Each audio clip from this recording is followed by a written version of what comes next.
Special report में आप सभी का स्वागत है। आपके साथ मैं हूं मेघा कौशिक और चलिए आपको सीधी तस्वीरें दिखाते हैं। एंटी पेपर लीक बिल पर चर्चा, अखिलेश यादव क्या कह रहे हैं सुनिए। और केवल प्राइमरी स्कूल बंद नहीं किए हैं, नौकरी पे भी हमला किया है। 69,000 शिक्षक भर्ती को लेकर के बड़े पैमाने पर घोटाला किया गया और घोटाला इतना बड़ा है कि वो सभी कोर्टों में गए हैं और पिछले कई वर्षों से आंदोलन कर रहे हैं। कोई स्थान नहीं बचा अध्यक्ष महोदय जहां पर वो शिक्षक भर्ती के लोग न गए हों। मंत्रियों के यहाँ गए हैं, आंदोलन किया है, हाई कोर्ट गए हैं, सुप्रीम कोर्ट गए हैं। लेकिन देखिए सरकार भी कमाल की है कि सरकार उनको नौकरी नहीं देना चाहती और इसलिए नौकरी नहीं देना चाहती है क्योंकि उन्होंने भर्ती गलत की है और भर्ती में जिन लोगों का अधिकार छीना है वो सबसे ज़्यादा पिछड़े और दलित परिवार के बेटे जिनका अधिकार इस सरकार ने छीना है। और ये अगर बात नहीं ठीक है तो हमें उम्मीद है कि सरकार इसका भी जवाब देगी। माध्यमिक स्कूलों को भी बंद किया जा रहा है और बड़े पैमाने पे स्कूल बंद हुए हैं और जो बोर्ड की परीक्षाएं लीक हुई हैं पूरे देश में बड़े पैमाने पर बोर्ड परीक्षाओं के पेपर लीक किए गए हैं। अध्यक्ष महोदय, हम जानना चाहते हैं कि आखिरकार 10वीं और 12वीं के पेपर लीक क्यों हो रहे हैं? 10वीं और 12वीं के पेपर लीक क्यों हो रहे हैं? इसके लिए अगर कोई सरकार के पास जवाब हो तो बताएं।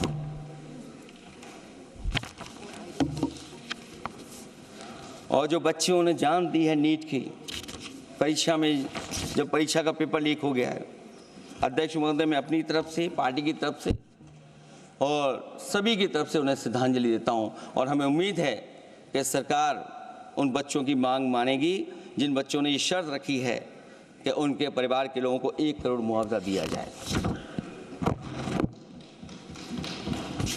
जब उच्च शिक्षा में जिस तरीके से भर्ती हो रही है अध्यक्ष महोदय, जो उच्च शिक्षा की भर्ती है उसमें जो अपॉइंटमेंट हो रहे हैं उनके बारे में तो क्या चर्चा करें कि जब संस्था पे सबसे ऊपर बैठा व्यक्ति ही अन्याय करेगा तो पूरी संस्था में अन्याय होगा। जब से ये सरकार आई है जो बड़ी बड़ी संस्थाएं हैं उन सब संस्थाओं में एक रंगी लोगों को बैठा करके उन संस्थाओं को ध्वस्त करने का काम कर रहे हैं और न केवल उन संस्थाओं को खराब कर रहे हैं बल्कि अध्यक्ष महोदय,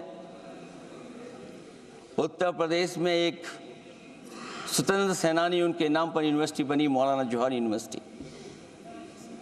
यूनिवर्सिटी बनकर के तैयार हो गई। इन्होंने कोई सरकारी यूनिवर्सिटी नहीं बनाई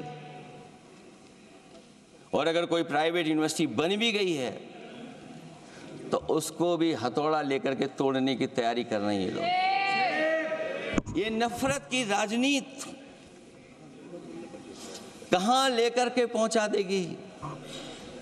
और जब से बीजेपी की सरकार आई है तब से नफरत की राजनीति और दूसरे लोगों के साथ किस तरह का व्यवहार हो रहा है उन्हें कहीं भी न्याय तक नहीं दिला पाई सरकार।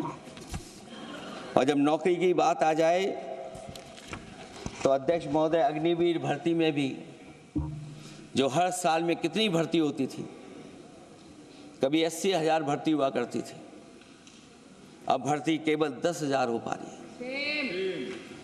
आखिरकार अध्यक्ष महोदय, सरकार नौजवानों की पढ़ाई और नौकरी पे हमला क्यों कर रही है और नौकरी पे हमला क्यों हो रहा है? जब आप ये कहते हैं कि हमारे नौजवान हमारी डेमोग्राफिक डिविडेंड बन करके आए हैं, कहीं यही नौजवान हमारी आपदा न बन जाए, इसके बारे में भी सरकार को सोचना चाहिए। और मैं ये जरूर कहना चाहता हूं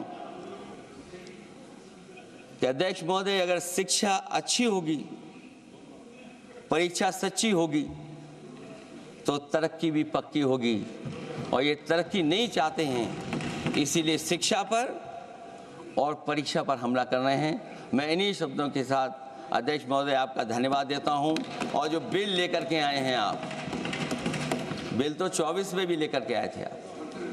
जो 24 में बिल लेकर के आए तो उसके बाद नीट परीक्षा का पेपर लीक क्यों हो गया, ये आप बता देना मंत्री जी।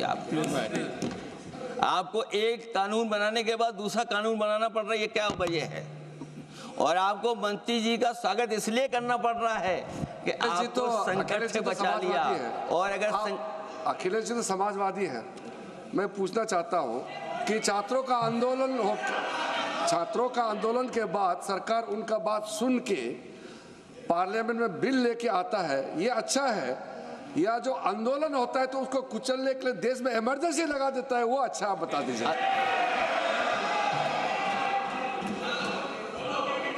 अध्यक्ष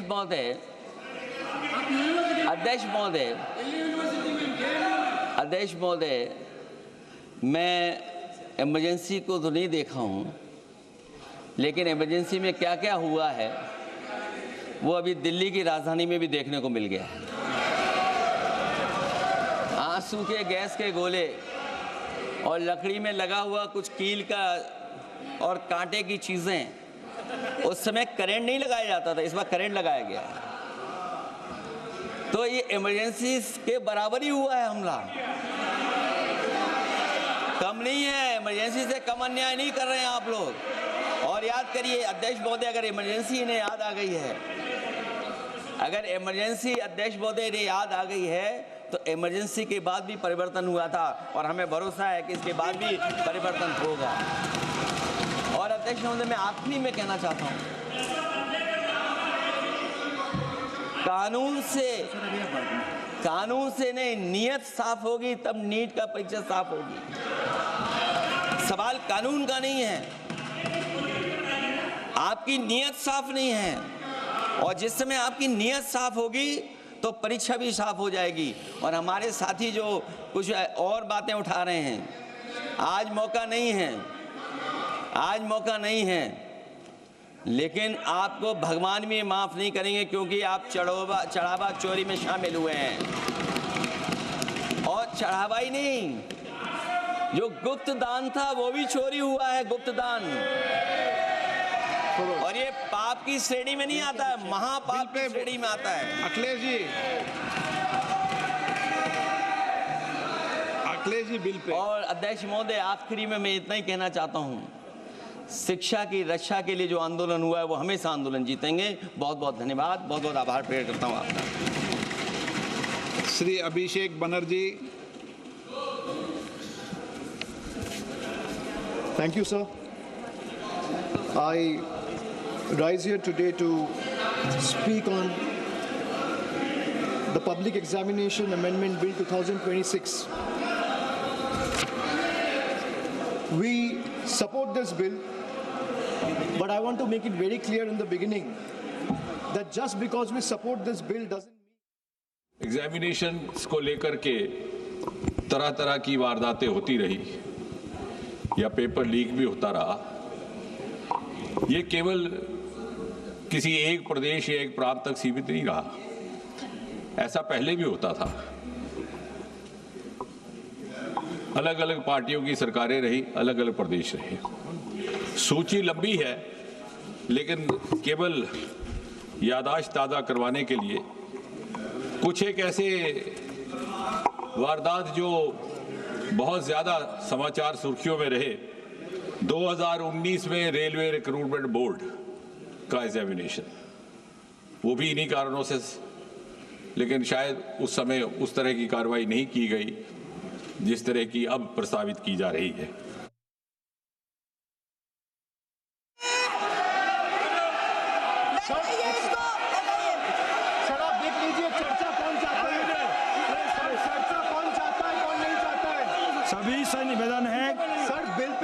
सभी से निवेदन है, आप सब लोग बैठिए प्लीज। सभी से निवेदन। सर, बिल पे चर्चा कौन चाहता है और कौन नहीं चाहता है ये साफ है सर, ये दिख रहा है। Every student deserves the assurance that examinations should be fair. Every parent deserves the confidence that success is determined by hard work, talent and integrity, not by money, influence or organized criminal syndicates. But support for this bill cannot be a substitute for accountability. A stronger law is necessary, yes, but by itself is not sufficient. If examination continues to be compromised by systematic failures, no amendment, however stringent, will restore the faith that million students have lost. That is